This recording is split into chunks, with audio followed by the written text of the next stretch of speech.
Meu filho me expulsou da minha própria casa aos 68 anos na frente de 40 convidados do churrasco de aniversário dele, gritando que eu era um peso morto que só atrapalhava. Ele rasgou minhas fotos da parede, jogou minhas roupas no jardim e anunciou que finalmente seria livre. O que Roberto não sabia é que cada tijolo daquela casa de 3 andares, cada metro quadrado do terreno de 800 metros, cada centavo investido estava registrado em meu nome, Maria Helena dos Santos, desde 1987. E quando ele tentou vender minha propriedade sem autorização, cometeu um crime que a justiça não perdoa: apropriação indébita, esbulho possessório e falsificação de documento. 3 crimes que levariam anos para ele explicar. Meu nome é Maria Helena dos Santos, tenho 68 anos e durante 40 anos construí um patrimônio sólido como professora de matemática e investidora discreta. Ninguém na família sabia, mas eu possuía aquela casa avaliada em 1,2 milhão de reais, um apartamento alugado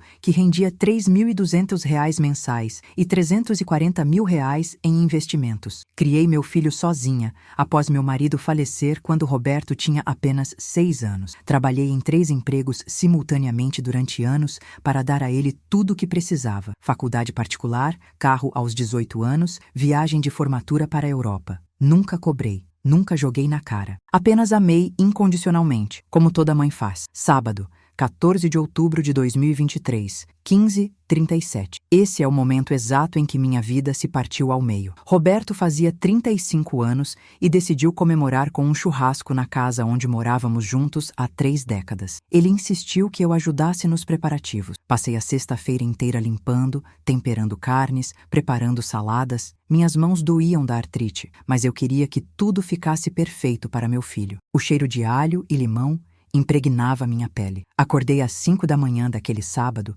para fazer a farofa especial que Roberto adorava desde criança, aquela com bacon, passas e castanhas que minha avó me ensinou. Os convidados começaram a chegar por volta das 14 horas. Amigos do trabalho dele, a namorada nova, Jéssica, que mal me cumprimentava, colegas da academia. 40 pessoas espalhadas pelo quintal que eu mesma havia ajudado a paisagismo. Reconheci cada árvore frutífera que plantei, cada roseira que podei, cada pedra decorativa que posicionei. A churrasqueira que ficava acesa era a mesma que comprei em 1995, com meu 13º salário. O som ambiente vinha das caixas que adquiri em 2010, quando Roberto disse que queria fazer festas em casa. Até a decoração rústica de madeira na parede do quintal foi ideia minha, executada com minhas economias. Circulei entre os grupos oferecendo bebidas, recolhendo copos vazios, repondo gelo. Ouvia risadas, conversas animadas sobre viagens, carros e investimentos. Ninguém me dirigia a palavra além de um obrigado mecânico quando eu servia algo.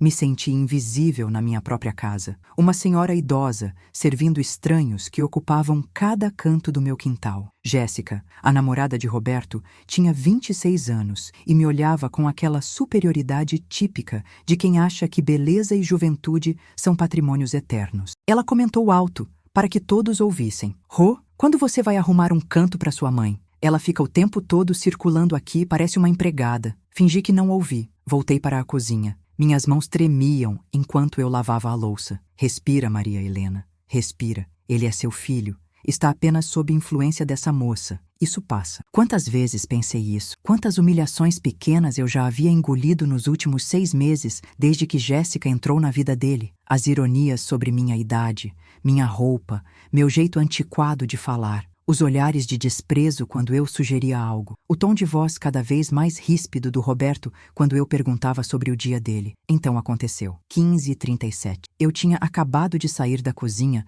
com uma travessa de coração de galinha, a carne preferida de Roberto desde criança. Caminhei em direção à churrasqueira quando ouvi o volume da música baixar. Roberto estava de pé em cima de uma cadeira, segurando uma garrafa de cerveja, o rosto vermelho. Não sei se era do calor, da bebida ou da raiva que eu estava prestes a conhecer. "Pessoal, quero fazer um anúncio importante." Sua voz ecoou pelo quintal. 40 pares de olhos se voltaram para ele. Eu parei no meio do caminho, segurando a travessa quente que queimava minhas mãos através do pano de prato. Hoje não é só meu aniversário. Hoje é o dia da minha libertação. Risadas confusas, olhares curiosos. Eu ainda não entendia. Mãe, pode vir aqui na frente, por favor? Meu coração acelerou. Achei que fosse um agradecimento. Que inocente. Caminhei lentamente, deixando a travessa sobre a mesa. Todos os olhos em mim agora. Uma senhora de 68 anos, cabelos grisalhos presos num coque simples, vestido floral que comprei em liquidação,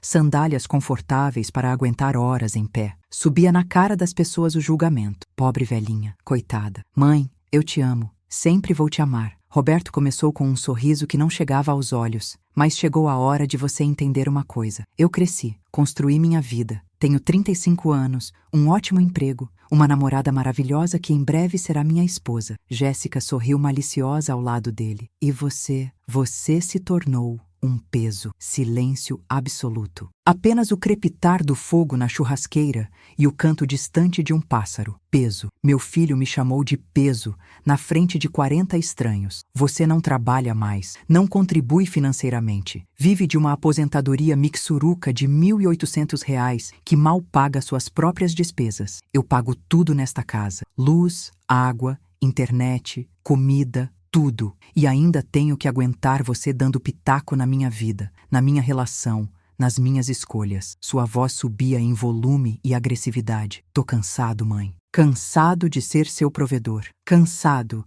de ter que adaptar minha vida porque a senhora mora aqui. Senti minhas pernas fraquejarem. Estendi a mão buscando apoio, agarrei a quina da mesa. Ninguém se moveu para me ajudar. 40 pessoas assistindo meu filho me destroçar publicamente e ninguém disse uma palavra. Alguns olhavam para o chão, envergonhados. Outros assistiam com curiosidade mórbida, como quem assiste um acidente na estrada. Então decidi. Hoje você sai dessa casa. Já falei com a tia Célia. Ela concordou em te receber por uns tempos até você achar um cantinho para você. Um lugar pequeno, simples, dentro do seu orçamento. Ele desceu da cadeira e caminhou até mim. Ficamos frente a frente. Eu tinha que levantar o rosto para olhar nos olhos dele. Quando foi que meu bebê ficou tão alto, tão distante, tão cruel? Suas coisas já estão arrumadas no quarto. 2 malas, o essencial. O resto você pode buscar depois quando estiver instalada. Roberto, minha voz saiu fraca, trêmula. Filho, o que você está dizendo? Estou dizendo que você tem 1 hora para sair da minha casa. Ele gritou tão alto que eu dei um passo para trás. Da minha casa. Eu construí tudo isso. Eu pago todas as contas. Eu sustento essa estrutura. E você? Você só ocupa espaço. Lágrimas desceram pelo meu rosto. 68 anos de vida e nunca fui tão humilhada. Mas filho, essa casa é minha. Ele me interrompeu. Só porque você mora aqui há anos não significa que é dona de nada. Você é apenas uma inquilina que não paga aluguel. E olha que generosidade a minha, deixar você ficar todo esse tempo de graça. Foi quando Jéssica se aproximou, colocando a mão no braço de Roberto em um gesto possessivo. Amor, não precisa se exaltar. A tia Helena vai entender que é o melhor para todos. Ela vai ter a liberdade dela. A gente vai ter a privacidade que um casal precisa. É uma situação ganha-ganha. Seu sorriso de falsa simpatia me deu náuseas. Olhei ao redor. 40 rostos, alguns surpresos, outros indiferentes, alguns claramente desconfortáveis. Uma amiga do Roberto, Sandra, que eu conhecia desde que ele estava na faculdade, olhava para o marido dela com uma expressão que dizia: precisamos ir embora. Mas ninguém disse nada, ninguém me defendeu, ninguém questionou meu filho. Suas malas estão na varanda da frente. Roberto apontou para a entrada da casa. Chamei um Uber. Chega em 10 minutos, a tia Célia já está esperando você. Algo se rompeu dentro de mim naquele momento. Não foi só meu coração, foi algo mais profundo. A ilusão de que eu tinha uma família, de que o amor que dei por 40 anos significava alguma coisa, de que sacrifícios são reconhecidos. Tudo isso se espatifou no piso de concreto do quintal, junto com minha dignidade. Caminhei em direção à casa, em passos lentos. Cada movimento doía. Artrite nos joelhos que se inflamou com o estresse. Sentindo 40 pares de olhos nas minhas costas. Ouvi alguém sussurrar: que situação? Outro murmurou: coitada da velha. Comecei a afiar minha audição para esses comentários, mas uma voz masculina cortou: cara, pesado isso. Mas sei lá, às vezes precisa, né? Minha mãe também ficou chata quando envelheceu. Cheguei na varanda. Lá estavam. 2 malas velhas, a mesma que usei na única viagem que fiz para a Bahia em 2008. Dentro delas, reconheci minhas roupas dobradas sem cuidado, produtos de higiene jogados, algumas fotos em porta-retratos. Abri a porta e entrei na casa, minha casa. Olhei para a sala de estar. O sofá que comprei em 1995, a estante de livros que montei com minhas próprias mãos, as cortinas que costurei, o quadro de paisagem que ganhei da minha mãe antes dela falecer. Cada objeto naquela casa tinha minha marca, minha história, meu suor. Subi as escadas segurando firme no corrimão. Meu quarto. A porta estava aberta. Roberto havia vasculhado meus armários, roupas espalhadas na cama, gavetas abertas. Fui até o criado mudo e abri a gaveta inferior. Lá estava, a caixa de madeira envernizada que meu pai me deu quando casei. Dentro dela, documentos, escritura da casa, certificado de propriedade do apartamento, extratos bancários, tudo em nome de Maria Helena dos Santos. Peguei a caixa e coloquei dentro da minha bolsa grande. Desci as escadas. O Uber já tinha chegado.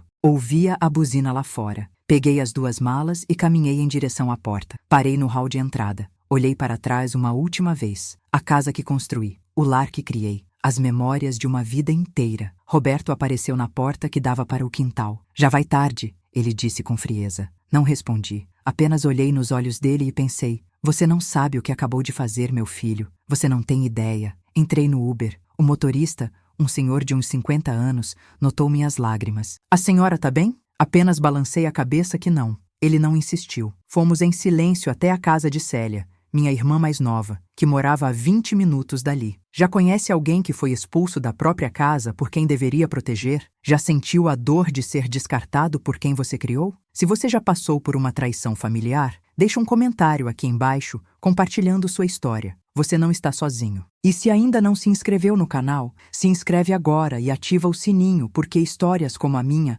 mostram que a justiça pode demorar, mas sempre chega. Célia me recebeu com um abraço apertado. Ela tinha 62 anos, era divorciada e morava sozinha num apartamento de 2 quartos. Mana, que absurdo é esse? O Roberto ficou maluco? Ela estava indignada. Ajudou-me a levar as malas para o quarto de hóspedes. Um cômodo pequeno, simples, limpo. Sentei na cama e chorei. Chorei como não chorava desde o funeral do meu marido 29 anos atrás. Célia sentou ao meu lado e segurou minha mão. Você vai ficar aqui o tempo que precisar. Mas me conta uma coisa. Por que você nunca contou para ele que a casa é sua? Enxuguei as lágrimas. Porque eu não queria que ele me amasse pelo que eu tenho, Célia. Queria que ele me amasse pelo que eu sou, pela mãe que sempre fui. Minha voz saía entrecortada pelos soluços. Mantive tudo em sigilo. A casa sempre esteve no meu nome desde que comprei em 87. O Roberto tinha apenas 1 ano. Paguei cada prestação com meu salário de professora. Depois que consegui estabilidade financeira,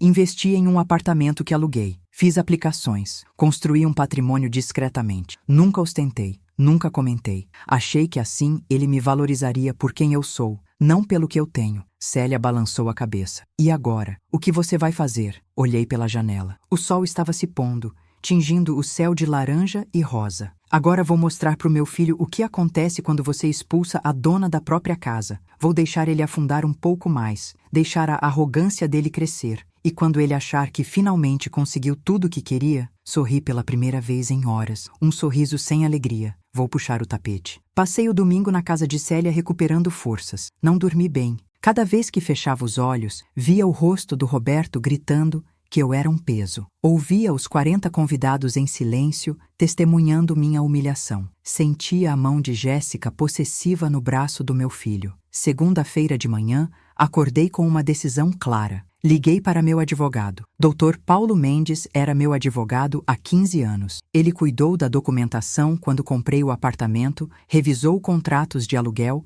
organizou meus investimentos em termos legais. Um homem sério, competente, de 58 anos, especializado em direito de família e sucessões. Marquei uma reunião para aquela tarde. Entrei no escritório dele às 14 horas. Uma sala ampla, estantes repletas de livros jurídicos, diplomas emoldurados na parede. Dr. Paulo me cumprimentou com um aperto de mão firme e rosto preocupado. Dona Maria Helena, recebi seu recado. Me conte o que aconteceu. Relatei tudo. Cada detalhe da humilhação. Cada palavra cruel. Cada segundo daquela tarde de sábado que ficaria gravada na minha memória para sempre. Dr. Paulo ouvia atentamente fazendo anotações. Quando terminei, Ele suspirou profundamente. Dona Maria, a senhora foi vítima de esbulho possessório. Ele abriu um livro de códigos. Seu filho a expulsou ilegalmente de sua propriedade. Isso configura crime. Além disso, se ele tentar vender ou negociar a casa sem sua autorização, cometerá apropriação indébita e falsificação de documentos. Estamos falando de 3 crimes potenciais. Meu coração acelerou. Como assim, doutor? A casa está registrada em seu nome desde 1987. Tenho aqui todos os documentos: escritura original, certidão de propriedade atualizada, comprovantes de IPTU pago por você durante todos esses anos. Seu filho mora lá, mas juridicamente é apenas um ocupante. Ele não tem nenhum direito sobre o imóvel. Ao expulsá-la, ele cometeu esbulho possessório. Artigo 1.210 do Código Civil. A senhora pode processá-lo criminalmente e civilmente. E se ele tentar vender? Aí a situação fica ainda pior para ele. Para vender um imóvel, é preciso apresentar escritura e documentos que provem a propriedade. No momento em que ele apresentar documentos falsos ou tentar se passar pelo proprietário, configurará falsificação ideológica e estelionato. São crimes com pena de reclusão de 1 a 5 anos, além de multa. E, claro, a venda seria automaticamente anulada. Processei aquelas informações. Meu filho, meu único filho, poderia ir preso pelas próprias escolhas. Senti uma mistura de emoções, raiva, tristeza, mas também uma determinação fria. O que a senhora sugere, doutor? Dr. Paulo entrelaçou os dedos e me olhou com seriedade. Sugiro que esperemos. Pelo que a senhora me contou, seu filho está arrogante, cegado pela influência dessa namorada e pela falsa sensação de poder. Pessoas assim cometem erros, grandes erros. Se tentarmos uma ação agora, ele pode recuar, pedir desculpas, tentar se reconciliar por interesse. Mas se esperarmos ele dar o próximo passo, teremos material concreto para uma ação judicial definitiva. Quanto tempo esperamos? Não muito. Homens arrogantes são impacientes. Dou 2 semanas, no máximo 1 mês, até ele fazer algum movimento. Enquanto isso, vamos reunir todas as provas possíveis. Testemunhas da expulsão, mensagens, qualquer comunicação que ele tenha com a senhora. Tudo servirá. Saí do escritório do Dr. Paulo com um plano. Não seria vingança, seria justiça. 2 semanas. Ele previu 2 semanas. Foram 10 dias. Na quinta-feira seguinte, Célia me ligou agitada. Mana, você não vai acreditar. A Mariana, aquela minha amiga que trabalha na imobiliária Lar do Oscilar, me ligou agora. O Roberto foi lá hoje de manhã. Ele quer vender a casa. Senti o sangue gelar nas veias. Tem certeza? Absoluta. A Mariana disse que ele chegou todo empolgado, falando que precisava vender urgente porque ia casar e queria comprar uma cobertura no bairro Nobre. Pediu a avaliação completa do imóvel. Ela marcou uma visita para sexta-feira de manhã. E ela sabe que a casa é minha? Não. Ninguém sabe, mana. Você sempre foi muito discreta com isso, mas eu contei pra ela agora. A Mariana ficou chocada. Disse que vai seguir com o processo normalmente para não levantar suspeita,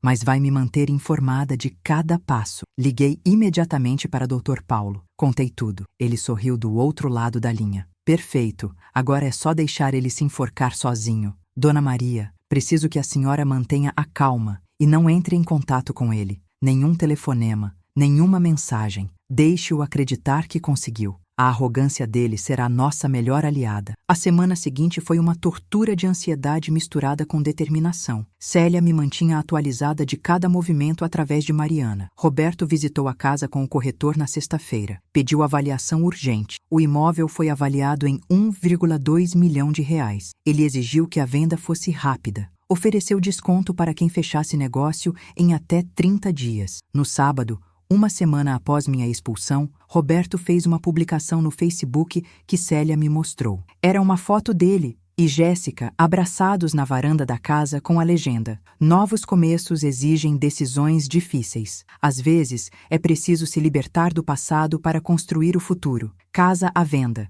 Quem tiver interesse, chama no direct. Negócio da China." Os comentários eram uma mistura de parabenizações e algumas perguntas sobre mim. Uma prima distante comentou: "E a tia Helena?" Roberto respondeu: "Ela tá bem, foi morar com a tia Célia. Melhor para todo mundo." Simples assim. Como se descartar da própria mãe fosse um item riscado de uma lista de afazeres. Mariana me informou que já tinha 3 interessados sérios. Um deles, um empresário chamado Álvaro Dias, ofereceu 1,1 milhão à vista, pronto para assinar contrato em 1 semana. Roberto aceitou imediatamente. A ansiedade dele pela grana rápida era palpável. Dr. Paulo preparou toda a documentação. Dona Maria, na terça-feira, dia 31 de outubro, acontecerá a reunião no cartório para a assinatura do contrato. É quando seu filho tentará apresentar documentos falsos, se passando pelo proprietário. Eu e um oficial de justiça estaremos presentes. No momento exato em que ele assinar aquele contrato fraudulento, será preso em flagrante por falsificação ideológica, estelionato e apropriação indébita. A senhora quer estar presente? Pensei por um longo minuto. Queria ver o momento em que meu filho descobriria que destruiu a própria vida? Que a mãe que ele descartou como lixo era, na verdade, a dona de tudo que ele tentou roubar? Sim, quero estar lá. Terça-feira, 31 de outubro de 2023, 10 horas da manhã. Cartório de Registro de Imóveis da cidade. Entrei acompanhada do Dr. Paulo e de Célia. Ficamos numa sala separada, mas com visão para a sala de reuniões através de uma janela de vidro. Vi Roberto chegar pontualmente às 10h15. Ele estava elegante. Terno cinza, sapatos lustrados, cabelo penteado com gel. Jéssica, ao lado dele, vestido vermelho justo, salto alto, maquiagem impecável. Eles estavam radiantes. Álvaro Dias chegou com sua advogada, uma mulher de uns 45 anos, séria, pasta de documentos debaixo do braço, cumprimentos cordiais, sorrisos. Roberto esfregava as mãos ansioso. A tabeliã, doutora Beatriz Fonseca, uma senhora de 60 anos, cabelos presos em coque, óculos de grau, iniciou o procedimento. Senhor Roberto dos Santos, o senhor trouxe a documentação solicitada? Escritura do imóvel, certidão de propriedade, comprovante de quitação de IPTU, documentos pessoais? Roberto abriu uma pasta. Meu coração quase saiu pela boca. Ele tinha falsificado documentos. Dr. Paulo apertou meu ombro. Calma, deixe o processo seguir. Roberto entregou papéis para a tabeliã. Ela examinou cuidadosamente, franziu a testa. Senhor Roberto, há uma inconsistência aqui. A escritura que o senhor apresentou está em nome de Maria Helena dos Santos. O senhor é o proprietário? Foi nesse exato momento, que vi a primeira rachadura na confiança dele. Um breve lampejo de pânico nos olhos, mas ele se recompôs rápido. Ah, sim, Maria Helena é minha mãe. Ela me doou a casa há alguns anos, mas ainda não fizemos a transferência oficial. Tenho aqui uma procuração dela autorizando a venda. Mentira, completa mentira. Doutor, Paulo sussurrou. Ele acabou de confessar falsificação de procuração. Perfeito. A tabeliã examinou o documento de procuração. Preciso validar essa procuração. Vou fazer uma ligação rápida para verificação. Ela saiu da sala. Roberto começou a suar. Vi as gotas se formando na testa dele. Jéssica segurava a mão dele, mas também parecia tensa. Álvaro e sua advogada conversavam baixo, desconfiados. Doutora Beatriz voltou 5 minutos depois. Seu rosto estava sério. Senhor Roberto, essa procuração não consta em nosso sistema. Além disso, entrei em contato com o telefone da proprietária, senhora Maria Helena dos Santos, e ela informou que nunca assinou nenhuma procuração autorizando venda deste imóvel. O rosto de Roberto ficou branco. Como assim? Quem você ligou? Para a legítima proprietária do imóvel, senhor. E ela está aqui. Doutora Beatriz olhou para a porta onde eu estava prestes a entrar. Doutor Paulo me deu o sinal. Levantei, ajeitei meu vestido azul marinho, o mesmo que usei no casamento da minha sobrinha, aquele que me fazia sentir digna. Célia segurou minha mão e apertou. Vai lá, mana. Mostra para ele quem você é. Abri a porta da sala de reuniões. Entrei. Roberto me viu e ficou paralisado. Jéssica soltou um "o quê?" audível. Álvaro e sua advogada me olhavam confusos. Boa tarde a todos. Minha voz saiu firme, clara. 68 anos de vida me ensinaram que dignidade não se perde, se empresta temporariamente. E eu estava resgatando a minha. Meu nome é Maria Helena dos Santos. Sou a única e legítima proprietária do imóvel localizado na Rua das Acácias, 742, que meu filho está tentando vender ilegalmente. Mãe, o que você está fazendo aqui? Roberto se levantou bruscamente, derrubando a cadeira. Dr. Paulo entrou logo atrás de mim. Sou o advogado da Dona Maria Helena. Estou aqui para informar que meu cliente está apresentando documentação falsa e tentando vender propriedade alheia. Isso configura crime de estelionato, falsificação ideológica e apropriação indébita. Álvaro se levantou. Espera aí. Esse imóvel não é do senhor? Ele apontou para Roberto. Não é. Eu disse calmamente. Essa casa está registrada em meu nome desde 14 de março de 1987. Tenho aqui escritura original, certidões atualizadas, comprovantes de pagamento de IPTU dos últimos 36 anos, todos em meu nome. Dr. Paulo colocou uma pasta grossa sobre a mesa. Doutora Beatriz começou a examinar. Roberto estava em pânico total agora. Mãe, a gente pode conversar? Isso é um mal-entendido. Mal-entendido? Minha voz subiu pela primeira vez. Você me expulsou da minha casa na frente de 40 pessoas. Chamou-me de peso. Disse que eu era uma inquilina de favor. E agora está tentando vender meu patrimônio com documentos falsos. Jéssica olhava de Roberto para mim, processando a bomba. Rô, você disse que a casa era sua. Você mentiu para mim? Ele mentiu para todo mundo, inclusive para mim durante anos. Álvaro estava furioso. Eu ia pagar 1,1 milhão por uma propriedade que ele não possui. Isso é fraude. A advogada de Álvaro já estava no telefone. Vou registrar a ocorrência agora mesmo. Dr. Paulo colocou mais documentos sobre a mesa. Além disso, tenho aqui depoimentos de testemunhas que presenciaram a expulsão ilegal de Dona Maria de sua residência no dia 14 de outubro. Tenho prints de redes sociais onde o Sr. Roberto anuncia publicamente a venda de propriedade alheia. E agora, flagrante de falsificação de procuração. Doutora Beatriz confirmou. A procuração apresentada é falsa. A assinatura não corresponde aos documentos originais da Sra. Maria Helena, que tenho arquivados aqui. Este é um crime grave, Sr. Roberto. Nesse momento, 2 policiais entraram no cartório. Dr. Paulo havia acionado previamente. Roberto dos Santos? Um deles perguntou. Sim. A voz dele saiu fraca, trêmula. O senhor está preso em flagrante por tentativa de estelionato, falsificação de documento particular e apropriação indébita. O policial começou a ler seus direitos enquanto colocava as algemas. Jéssica deu passos para trás. Eu não sabia de nada. Ele me disse que a casa era dele. Eu não tenho nada a ver com isso. Ela já estava se distanciando, protegendo a própria imagem. Roberto me olhou com olhos cheios de lágrimas. Mãe, por favor, me desculpa. Eu não sabia. Eu achei... Você achou o quê, Roberto? Me aproximei dele. Finalmente estávamos frente a frente novamente, mas dessa vez eu não era a humilhada. Eu era a dona da situação. Achou que porque eu sou uma senhora de 68 anos, porque uso roupas simples, porque não ostento, eu não tinha nada? Achou que poderia me descartar como lixo e ficar com tudo? Ele não conseguia formar frases. Durante 40 anos construí um patrimônio. Trabalhei em 3 empregos quando você era criança. Fiz horas extras aos sábados. Investi cada centavo com inteligência. Comprei essa casa em 1987, quando você tinha 1 ano de idade. Paguei cada prestação sozinha. Quando seu pai morreu,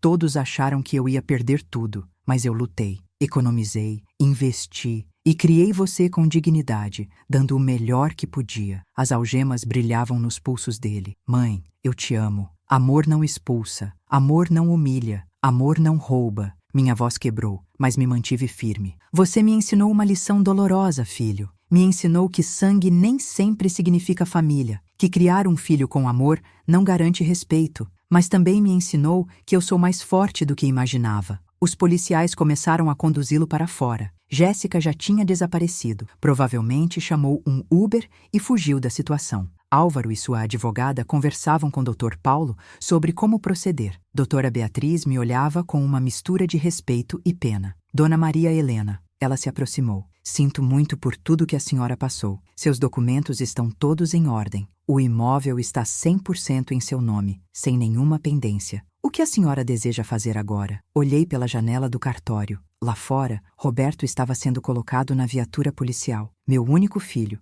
O bebê que embalei no colo, o menino que levei para a escola de mãos dadas, o jovem que aplaudiu quando se formou. Agora um homem de 35 anos sendo preso por tentar roubar a própria mãe. Quero voltar para minha casa, respondi simplesmente. Quero recuperar minha vida. Dr. Paulo organizou tudo. No dia seguinte, acompanhada de um oficial de justiça, voltei à Rua das Acácias, 742. Minha casa. Troquei todas as fechaduras. Recolhi os pertences de Roberto que estavam lá e armazenei numa área de serviço. Caminhei por cada cômodo, tocando paredes, abrindo janelas, sentindo o cheiro familiar. No quarto, encontrei fotos rasgadas. Eram as que Roberto arrancou da parede no dia da expulsão. Fotos minhas com ele desde bebê. Nossos momentos felizes, aniversários, formaturas, viagens. Juntei cada pedaço. Algumas poderiam ser restauradas, outras estavam perdidas para sempre, como nossa relação. Sentei no sofá da sala, o mesmo sofá onde amamentei Roberto, onde ajudei com lições de casa, onde consolei quando teve o primeiro término amoroso, onde assistíamos filmes juntos nos domingos. Tantas memórias, tantos anos. E em 15 minutos de arrogância e crueldade, tudo foi destruído. Célia veio me fazer companhia, trouxe jantar, arrumou meu quarto, me abraçou quando chorei novamente. Você fez o certo, mana. Ele precisa aprender. Será que aprende, Célia? Será que ele vai entender a gravidade do que fez? Enxuguei as lágrimas. Ou vai apenas me odiar mais? Isso só o tempo dirá. Mas você não pode viver em função dele. Você tem 68 anos, saúde, uma casa quitada, renda de aluguel, investimentos. Você construiu uma vida sólida. Não deixe a crueldade dele destruir isso. Ela estava certa. Roberto ficou preso por 48 horas até a audiência de custódia. Foi solto mediante pagamento de fiança de R$ 30.000 que Jéssica se recusou a pagar. Quem pagou foi a avó paterna dele, minha ex-sogra, Dona Irene, uma senhora de 87 anos que me ligou em prantos pedindo desculpas pelo neto. Maria Helena,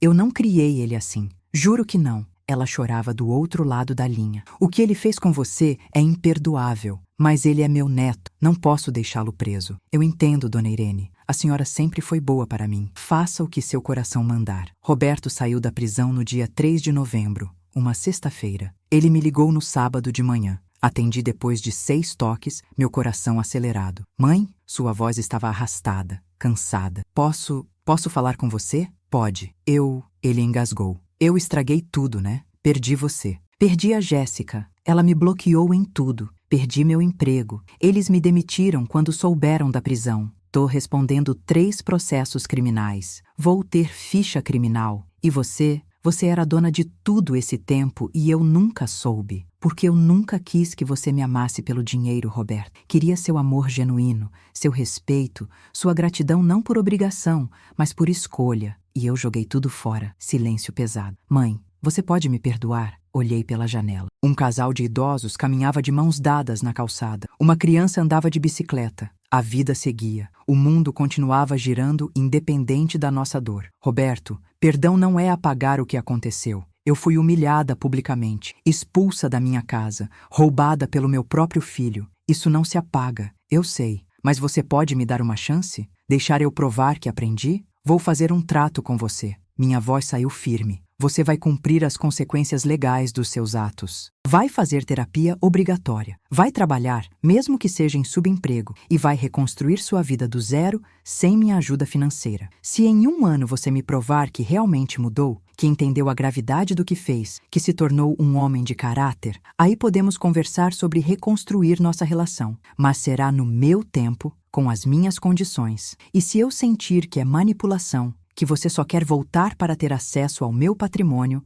acabou definitivamente. Eu aceito. Aceito tudo. Vou provar para você, mãe. Prometo. Promessas vazias eu já ouvi muitas. Quero ver atitudes. Desliguei. Não sei se acreditava nele. Não sei se tinha esperança de recuperar meu filho. Mas sabia que precisava me colocar em primeiro lugar pela primeira vez em 40 anos. Minha vida. Minha casa, minha paz. Os processos contra Roberto correram na justiça. Dr. Paulo foi implacável. Tínhamos provas irrefutáveis, testemunhas da expulsão, prints das redes sociais, documentos falsos, gravação da reunião no cartório. Em março de 2024, 5 meses após os fatos, Roberto foi condenado. Apropriação indébita. 1 ano e 6 meses em regime aberto. Falsificação de documento. 2 anos em regime semiaberto. Tentativa de estelionato. 1 ano e 8 meses em regime aberto. As penas foram unificadas e ele teria que cumprir 3 anos e 2 meses, podendo responder em liberdade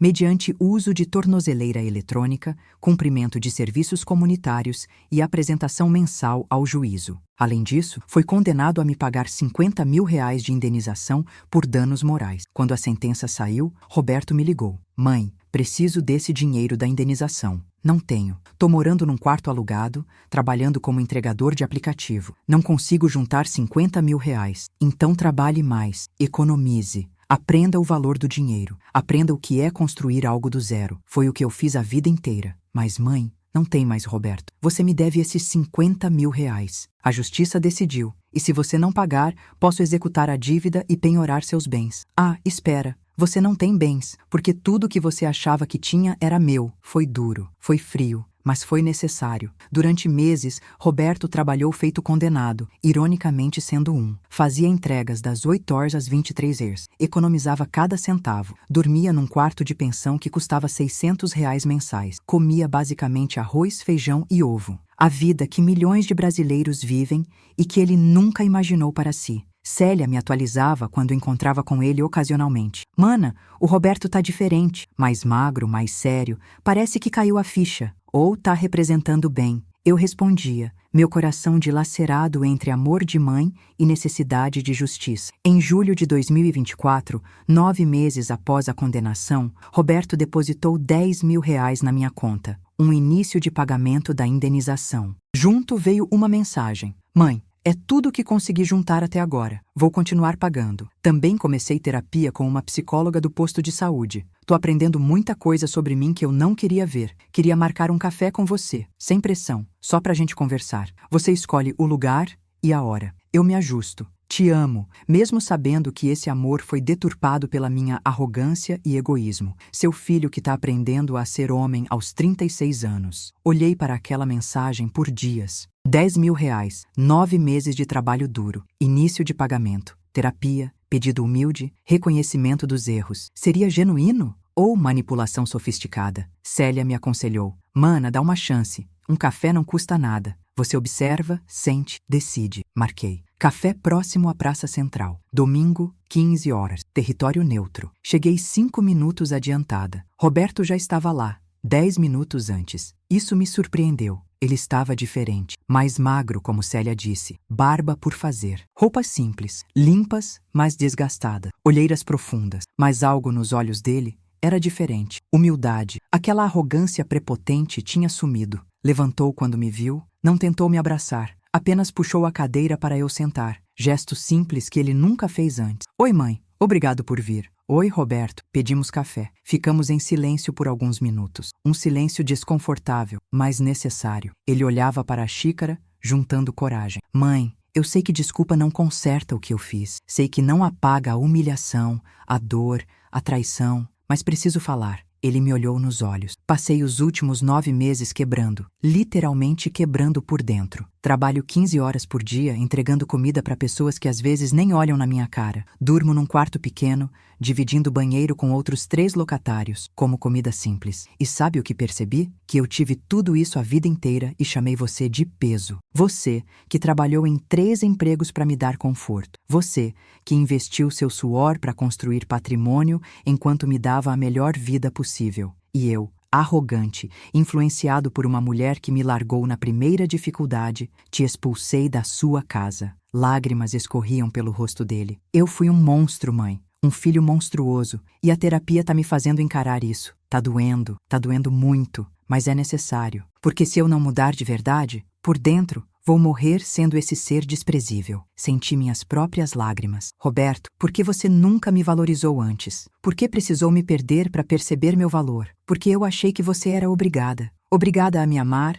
me servir, me sustentar emocionalmente. Nunca parei para pensar que você escolhia fazer tudo isso, que era amor, não obrigação. E quando a Jéssica começou a plantar veneno, falando que você atrapalhava a nossa vida, que era hora de ter privacidade, que mães precisam saber o lugar delas, eu absorvi, porque era conveniente, porque eu queria acreditar que era hora de me libertar. Mas não era de você que eu precisava me libertar. Era do meu próprio egoísmo, da minha imaturidade, da minha arrogância. Ele enxugou o rosto com as costas da mão. Eu juntei R$ 10.000 em 9 meses. Vai demorar anos para pagar os 50.000 da indenização. Mas vou pagar, cada centavo, porque você merece. E porque eu preciso sentir a dor de reconstruir o que destruí. É o mínimo de consequência pelos meus atos. Ficamos conversando por 2 horas. Ele me contou sobre a terapia, sobre as reflexões dolorosas, sobre como Jéssica desapareceu completamente. E ele entendeu que nunca foi amor, era interesse. Contou sobre o trabalho como entregador, sobre conhecer pessoas humildes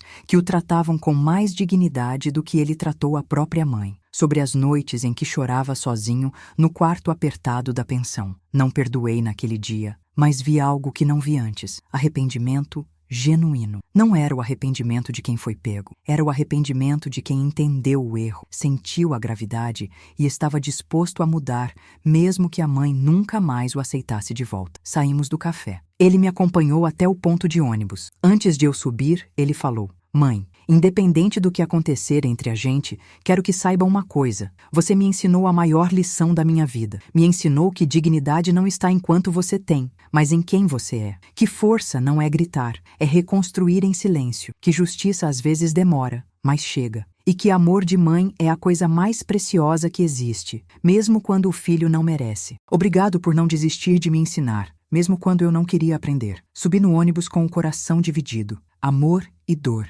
esperança e cautela, saudade e ressentimento, tudo misturado. Nos meses seguintes, Roberto manteve o contato respeitoso, mensagens quinzenais me atualizando sobre a vida, o trabalho, a terapia, nunca pedindo dinheiro, nunca exigindo atenção, apenas compartilhando. A cada 3 meses, depositava mais parcelas da indenização, 3.000 aqui, 5.000 ali, conforme conseguia juntar. Em dezembro de 2024, ele me convidou para um almoço. Chegou à minha casa, a casa dele também um dia, mas agora ele sabia que nunca foi. Trouxe flores, margaridas brancas, minhas favoritas. Como ele lembrou? "Mãe, completei 1 ano de terapia. A psicóloga disse que fiz progressos significativos. Aprendi a identificar meus gatilhos de arrogância, minha necessidade de validação externa, meu medo de não ser suficiente que eu compensava com prepotência. Tô longe de ser o homem que quero ser, mas não sou mais o monstro que fui." Ele me entregou um envelope. "Isso é para você." Abri. Dentro tinha uma carta escrita à mão. 4 páginas. Li cada palavra. Era um pedido de perdão detalhado. Cada humilhação que ele me causou, descrita e reconhecida. Cada dor que infligiu,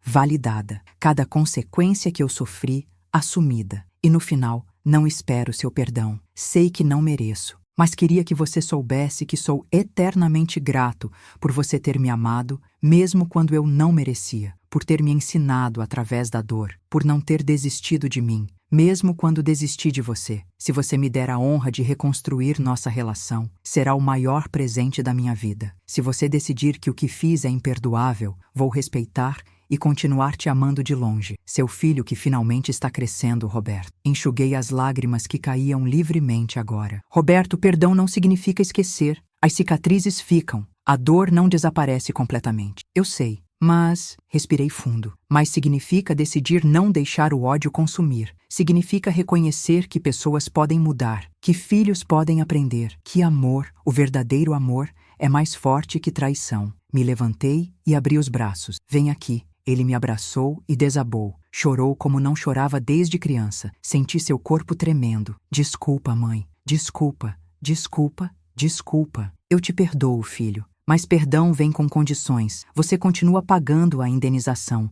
Continua na terapia. Continua me provando com atitudes, não palavras. E nossa relação será reconstruída devagar, tijolo por tijolo, como eu reconstruí essa casa que você tentou roubar. Eu prometo. Vou honrar cada palavra. E ele honrou. Continuou trabalhando. Depois de 2 anos como entregador, conseguiu um emprego administrativo numa empresa pequena. Salário humilde, mas digno. Continuou na terapia. Continuou me visitando quinzenalmente. Ajudava em tarefas da casa sem eu pedir. Pequenas coisas, consertar uma torneira, podar o jardim, trocar uma lâmpada. Em abril de 2025, ele terminou de pagar os R$ 50.000 da indenização. 3 anos de pagamentos mensais. Chamou-me para jantar. Mãe, hoje eu quito minha dívida financeira com você, mas sei que tenho uma dívida moral que vou pagar pelo resto da vida. Roberto, a maior riqueza que tenho não é essa casa de 1,2 milhão. Não são os 340 mil investidos. Não é o apartamento que aluguel. É ter meu filho de volta. O filho verdadeiro. Não aquele ser arrogante que me expulsou. Esse homem humilde, trabalhador, consciente que está na minha frente hoje. Esse é meu maior patrimônio. Hoje, fevereiro de 2026, olho para trás e vejo a jornada completa. A humilhação de outubro de 2023. A dor da expulsão. A força da justiça. A reconstrução dolorosa. O perdão difícil. E agora, uma relação mãe-filho que foi destruída e renasceu das cinzas. Diferente, mais madura, mais verdadeira. Roberto mora num apartamento simples que ele aluga com o próprio salário. Temos almoço juntos todo domingo. Ele conhece cada detalhe da minha trajetória agora. Como comprei a casa, como investi, como construí patrimônio em silêncio. E ele respeita, admira, aprende. Às vezes ainda dói, quando passo pelo quintal e lembro daquele sábado de outubro, quando vejo a varanda onde minhas malas foram deixadas, quando ouço alguém falando sobre respeito aos pais. A dor não some completamente, mas cicatriza. Aprendi que justiça não é vingança, é consequência. Aprendi que perdão não é fraqueza, é força. Aprendi que patrimônio financeiro é importante, mas patrimônio emocional é insubstituível. E aprendi que uma mulher de 68 anos pode ser muito mais forte do que aparenta. Para você que está me ouvindo agora, quero deixar uma mensagem. Se você está sendo desvalorizado por quem deveria te amar, saiba seu valor. Se você está sendo explorado por quem deveria te proteger, conheça seus direitos. Se você está sendo descartado por quem deveria te honrar, lembre-se que dignidade não é dada, é própria. Eu poderia ter me curvado, poderia ter aceitado o papel de vítima, poderia ter morrido naquela pensão da Célia, desprezada e esquecida. Mas escolhi me levantar, escolhi lutar. Escolhi ensinar meu filho a lição mais dura da vida dele. E hoje, posso olhar no espelho e ver uma mulher que não desistiu da própria força. Você também pode. Não importa a sua idade, não importa a sua situação, não importa quem te subestimou. Você tem mais poder do que imagina. Use-o, defenda-se, exija respeito. E quando a justiça chegar, e ela sempre chega, receba-a de cabeça erguida. Essa foi minha história, a história de como um filho me expulsou da minha própria casa e descobriu que a vida cobra caro pela arrogância. A história de como uma mãe transformou humilhação em lição. A história de como 68 anos de vida me ensinaram que nunca é tarde para se impor. E você, já passou por uma situação onde foi subestimado e teve que provar seu valor? Deixa aqui nos comentários sua história. Vamos criar uma rede de apoio, porque ninguém merece ser descartado. E se esse relato te tocou de alguma forma, se inscreve no canal, ativa o sininho e compartilha com alguém que precisa ouvir que força não tem idade, que dignidade não se negocia e que justiça, por mais que demore, sempre prevalece. Obrigada por me ouvir. E lembre-se, você é mais forte do que pensa.